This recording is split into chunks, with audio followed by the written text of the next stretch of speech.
नमस्कार, मैं रचना शर्मा चढ़ती कला टाइम टीवी देख रहे सभी दर्शकों का स्वागत करती हूँ। आप देख रहे हैं हिंदी टॉप न्यूज। लॉकडाउन 4 की अवधि भी 31 मई को पूरी होने वाली है। ऐसे में अब हर किसी के मन में यही सवाल है कि 1 जून से क्या होगा। क्या लॉकडाउन 5 आएगा या फिर पूरी तरह से छूट मिल जाएगी। इसी को लेकर केंद्रीय गृह मंत्री अमित शाह ने मुख्यमंत्रियों संग मंथन भी किया है, क्योंकि जिस तरह से महामारी के मामले तेजी से बढ़ रहे हैं उसे देखते हुए लॉकडाउन का लॉक पूरी तरह खुलना मुश्किल नजर आ रहा है। गृह मंत्री ने राज्यों से लॉकडाउन 5 को लेकर उनकी राय जानी और आगे के प्लान पर बातचीत हुई। कई राज्यों ने अभी से ही अपने राज्य में लॉकडाउन या फिर सख्ती को आगे तक के लिए बढ़ा दिया है। इसके अलावा कैबिनेट सेक्रेटरी ने भी गुरुवार को राज्यों के सचिवों और सबसे प्रभावित जिलों के अधिकारियों के साथ लॉकडाउन और महामारी के संकट पर मंथन किया था।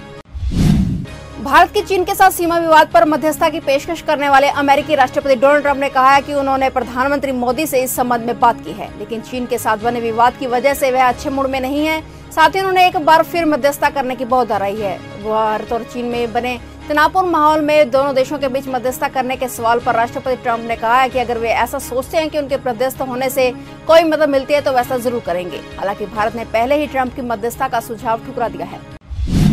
पुलवामा में बारूद से लदी कार वाले मामले में सुरक्षा एजेंसियों को एक और बड़ी कामयाबी मिली है। सूत्रों के मुताबिक कार के मालिक की पहचान हो गई है। ये कार हिदायतुल्लाह नाम के शख्स की है, जो शोपियां का रहने वाला है। हिदायतुल्लाह 2019 से हिजबुल मुजाहिदीन का सक्रिय आतंकी है। बता दें कि आतंकियों की ओर से 14 फरवरी 2019 को पुलवामा में हुए हमले को दोहराने की साजिश रची गई थी, जिसे समय रहते ही सुरक्षा एजेंसियों ने गुरुवार को नाकाम कर दिया है। देश में महामारी के मामलों में जबरदस्त उछाल आया है। पिछले 24 घंटे के अंदर 7,466 नए मामले सामने आए हैं और 175 लोगों की मौत हो चुकी है। शुक्रवार को स्वास्थ्य मंत्रालय की ओर से जारी रिपोर्ट के मुताबिक अब भारत में मरीजों की संख्या 1,65,799 हो चुकी है। वहीं महामारी की चपेट में अब तक 4,706 लोग अपनी जान गंवा चुके हैं। रात की बात यह है कि ठीक होने वालों का आंकड़ा भी बढ़ा है। पिछले 24 घंटे में करीब 4,000 लोग ठीक हुए हैं। अब ठीक होने वालों की संख्या 71,106 हो गई है। अब प्रदेश में कुल एक्टिव केस की संख्या करीब 90,000 के है। महाराष्ट्र में महामारी के कुल मरीजों का आंकड़ा 60,000 को छूने वाला है। वहीं अब 59,546 मामलों की पुष्टि हो चुकी है, जिसमें 1,982 लोगों की मौत हो चुकी है। दूसरे नंबर पर तमिलनाडु है, जहां 19,372 मामले सामने आ चुके हैं, जिनमें 145 लोगों की मौत हो चुकी है। गुजरात को पीछे छोड़कर दिल्ली तीसरे नंबर पर आ गया है। पिछले 24 घंटे में 1,024 नए मामले सामने आए हैं। अब तक यहां 16,281 केस सामने आ चुके हैं, जिनमें 316 लोगों की मौत हो चुकी है। वहीं गुजरात में कुल मरीजों का आंकड़ा 15,562 हो चुका है, जिनमें 960 लोगों की मौत हो चुकी है। दिल्ली समेत उत्तर भारत के कुछ हिस्सों में गुरुवार को हुई हल्की बारिश से झुलसा देने वाली गर्मी से राहत मिली है।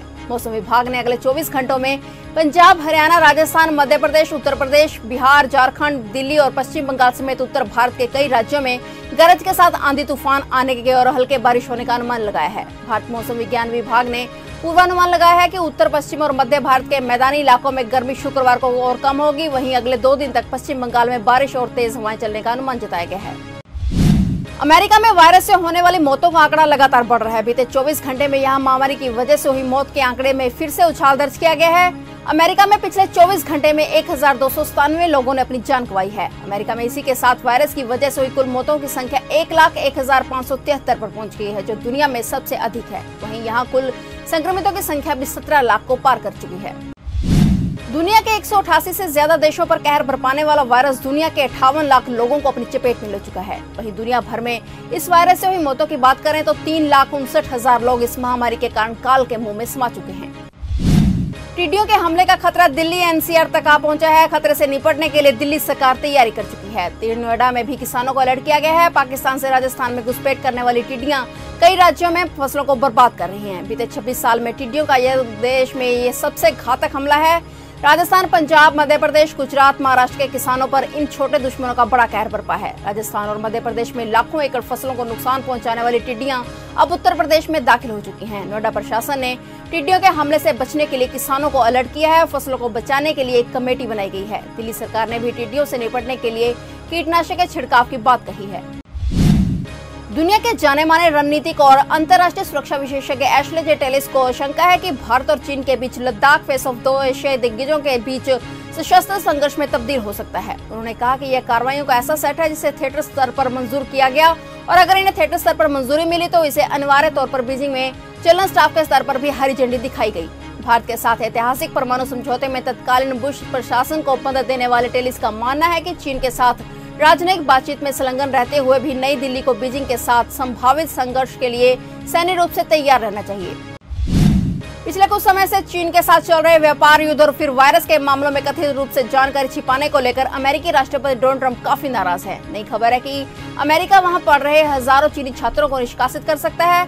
इससे पहले गुरुवार को अमेरिकी विदेश मंत्री माइक पोम्पियो ने हांगकांग को मिलने वाले वारंट स्पेशल ट्रीटमेंट को हटाने की बात कही थी। अमेरिकी अधिकारियों ने इस बात की पुष्टि करते हुए कहा कि ट्रंप फिलहाल चीनी छात्रों के वीजा को रद्द करने के प्रस्ताव पर विचार कर रहे हैं। पंजाब में भी गर्मी से परेशान लोगों को कुछ राहत मिली है। गुरुवार को पंजाब के कुछ हिस्सों में जमकर बारिश हुई। पटियाला में सड़कों पर पानी भर गया। कुछ जगहों पर पेड़ व बिजली के पोल टूटकर गिर गए। मौसम वैज्ञानिकों ने 29 और 30 मई को हल्की से मध्यम बारिश का अनुमान जताया है। पंजाब में महामारी के अब मात्र 256 सक्रिय केस बचे हैं। 1946 लोग स्वस्थ होकर घर जा चुके हैं। वहीं पंजाब में आरपीएफ जवान सहित 2 मरीजों की मौत भी हो गई है। इसके साथ ही पंजाब में महामारी से मरने वालों की संख्या 44 हो गई है।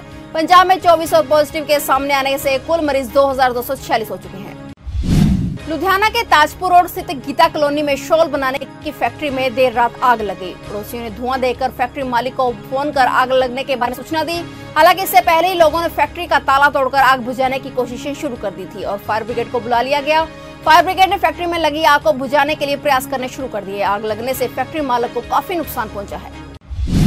चंडीगढ़ शहर के हॉटस्पॉट बापूधाम कॉलोनी में शुक्रवार सुबह 4 नए पॉजिटिव केस सामने आने से हड़कंप मच गया है। नए मरीजों में 37, 30, 31 साल की महिलाएं और 18 साल का एक युवक शामिल है। इसी के साथ बापूधाम में अब तक 220 पॉजिटिव केस हो गए हैं। वहीं चंडीगढ़ में इस समय एक्टिव केस 100 हो चुके हैं, जबकि कुल केसों की संख्या 293 तक जा पहुंची है।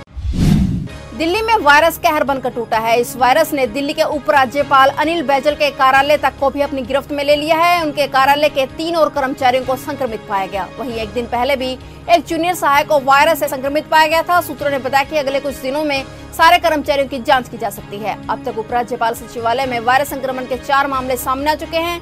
एक सूत्र ने बताया कि 2 जूनियर सहायकों और एक स्वच्छता कर्मी को महामारी से संक्रमित पाया गया है। इंदौर महामारी के मामले में देश के सबसे क्रिटिकल शहरों में शामिल हो चुका है। यहाँ अब भी हालात लगातार चिंताजनक बने हुए हैं। अब 126 लोगों की वायरस के कारण मौत हो चुकी है और 3344 लोग इसकी चपेट में आ चुके हैं। गुरुवार को फिर यहाँ 84 नए मरीज मिले। हालांकि अब तक यहाँ 1673 मरीज स्वस्थ हो चुके हैं, जबकि एक्टिव मरीजों की संख्या अब 1545 है। नए मरीज मिलने के बाद यहाँ 21 नए कंटेनमेंट एरिया घोषित किए गए हैं। वायरस के बढ़ते मामलों को लेकर हरियाणा सरकार ने दिल्ली से सटे बॉर्डर को एक बार फिर सील कर दिया है। देर रात को ये फैसला लिया गया, लेकिन शुक्रवार की सुबह इसका असर बॉर्डर इलाकों में दिखा। दिल्ली गुरुग्राम बॉर्डर पर शुक्रवार सुबह बड़ी संख्या में लोग जमा हुए और यहाँ लंबा जाम लग गया। इसके अलावा यहाँ बद्रपुर बॉर्डर के पास बड़ी संख्या में ऐसे भी लोग हैं जिनके पास कार्ड है, लेकिन उनका कहना है कि उन्हें आगे जाने नहीं दिया गया। बता दें कि हरियाणा के गृह मंत्री अनिल विज ने दावा किया है कि हरियाणा में रोज गुरुग्राम और फरीदाबाद जैसे शहरों में केस बढ़ रहे हैं। इनका दिल्ली से सीधा संपर्क है। इसी के बाद बॉर्डर सील करने का फैसला किया गया। राष्ट्रीय जनता दल नेता तेजस्वी यादव आज लॉकडाउन को तोड़ते हुए पटना से गोपालगंज के लिए रवाना हो गए। पटना पुलिस ने उन्हें रोकने की कोशिश की, लेकिन वह रवाना हो गए। अब पुलिस की ओर से तेजस्वी को आगे रोकने की कोशिश की जा रही है। इस बीच तेजस्वी यादव के घर के बाहर कड़े सुरक्षा इंतजाम किए गए हैं। कल तेजस्वी ने लॉकडाउन के बीच ट्रिपल मर्डर केस को लेकर गोपालगंज कूच करने का ऐलान किया था। उनके रोकने के लिए बड़े तादाद में पुलिसकर्मी तैनात किए गए हैं। रैपिड एक्शन फोर्स को भी तैनात किया गया है। बाहर समर्थकों का जबरदस्त जमावड़ा लगा हुआ है। और अपडेट्स लेकर फिर से हाजिर होंगे, क्योंकि समाचारों का सिलसिला यहाँ कभी नहीं थमता।